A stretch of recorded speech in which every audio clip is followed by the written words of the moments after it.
welcome back to the episode. And today we'll be discussing The Real Housewives of Potomac, episode 10.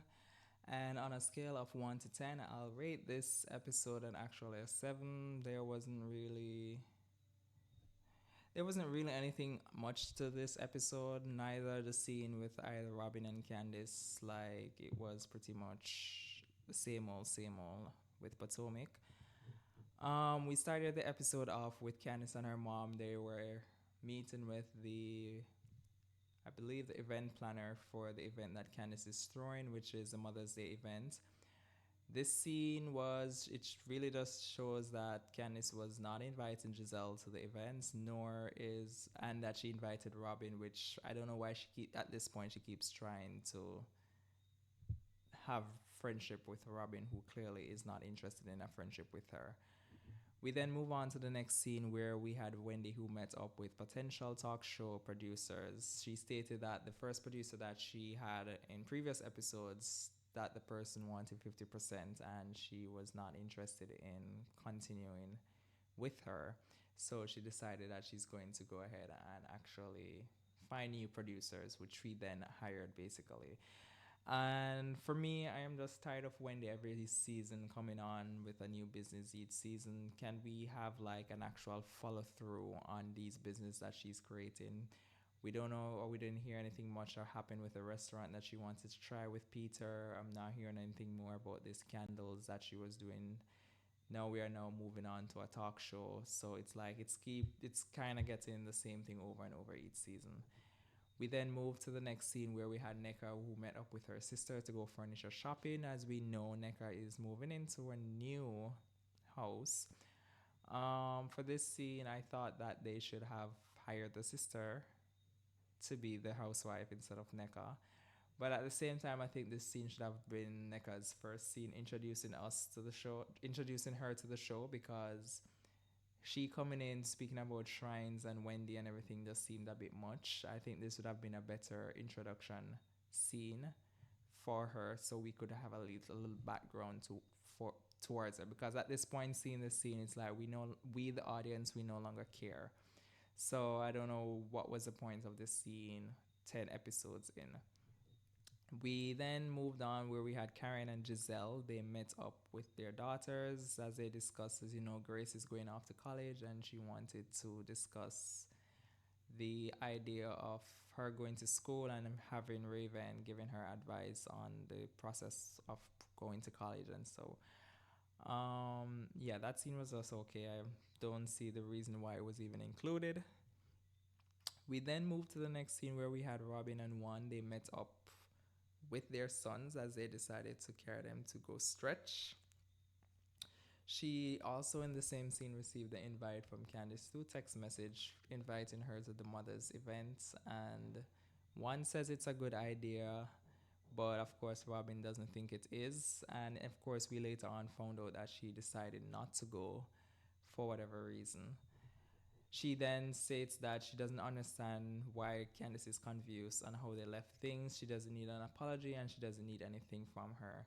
And this is why I think the show is not moving forward, because some petty stuff or some minor stuff, these people drag it on for how many episodes and make it seem like it's the end of the world, when the show is about friendship and resolving. And obviously they'll have an argument again, but the fact that they can never resolve a situation and the stuff that they draw the line on that they can't resolve is just the stupidest stuff I've ever heard. She also says that she wanted to spend time more with with Juan. Of course, he fell asleep because she was now speaking a lot of bull. We then move on to Candice's mother's events. We heard that Wendy's not able to make it due to she has a book signing. Just for me personally thinking, I think she didn't want to deal with the fact that if her mother came and then Necker is there, and it created this big scene basically. Charisse then says to Mia that she saw Jacqueline the other day, and she stated that she cried while talking about Mia and mentions that Necker met Jacqueline.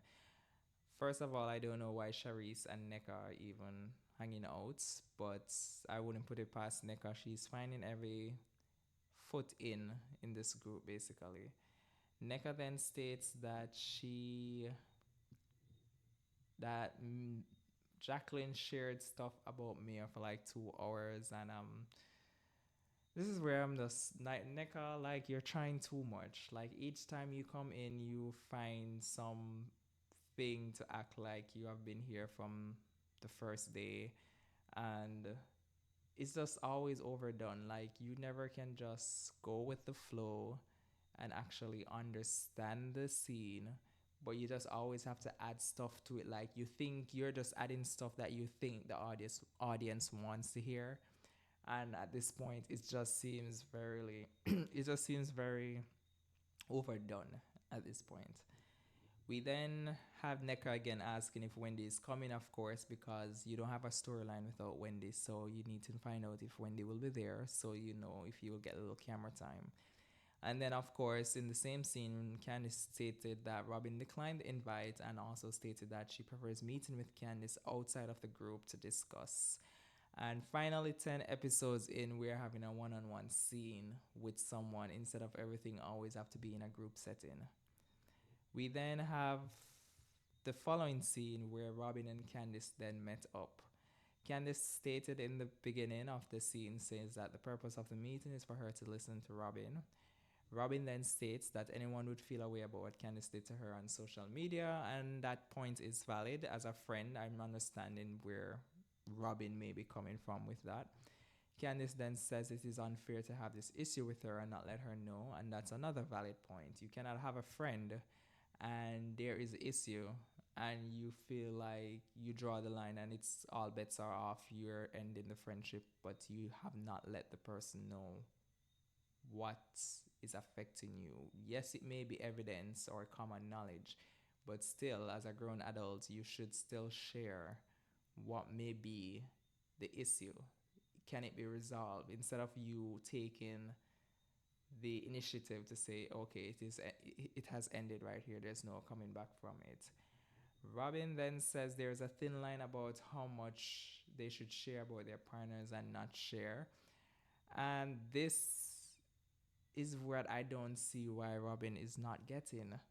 You cannot be on a platform that is supposed to be sharing your life, and then at the same time, you decide what you want to share and not share. But then you are the same person who will sit in scenes asking questions about lawsuits and everything, and then expecting persons to discuss such thing. I don't know where she gets getting this from. And then the fact that you're saying that why would you discuss this when you and one resolve the issue, but then because it came out in the blog or whatever, you decided to go on your podcast and discuss it, and then as well put it behind a paywall for persons to pay to get additional information.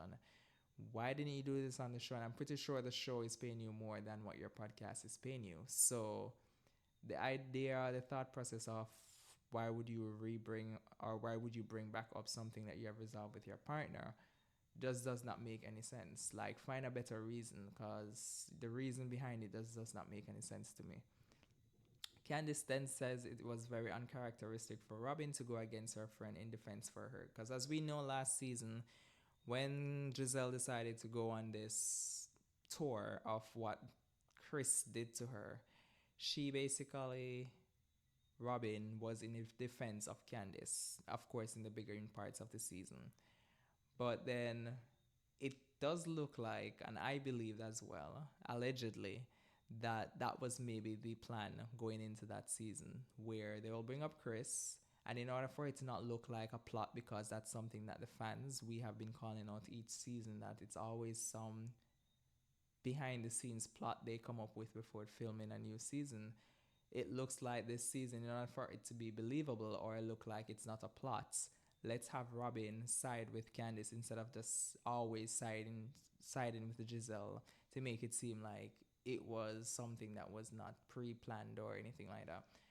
But she did change her tune. I can see why Candice may feel that was the reason, whether if it's factual, because all of this is alleged, but it's still something for Candice to feel a way about, because her husband was attacked literally for the entire season over stuff that was not even proven. Like, each time they actually brought her friend in to state that Chris was looking at her friend, was flirting with her friend. There was no proof of such info, and even the producers flashback, and still there was no proof. So it does really shows that this thing was used to hide what was really going on with Juan and Robin. But I'll let you guys be the judge. For me, this episode fell flat. The season for me is falling flat. Next week looks a bit boring as well. Um, I don't know if Surrey County is supposed to be the big cast strip or what would be the big cast strip, but for me, the season looks very low budget. I'm not seeing much coming out of this season. I would really love to hear what you guys think about this episode in the comment section below. Please remember to like, share, subscribe, and I'll see you all next week. Bye.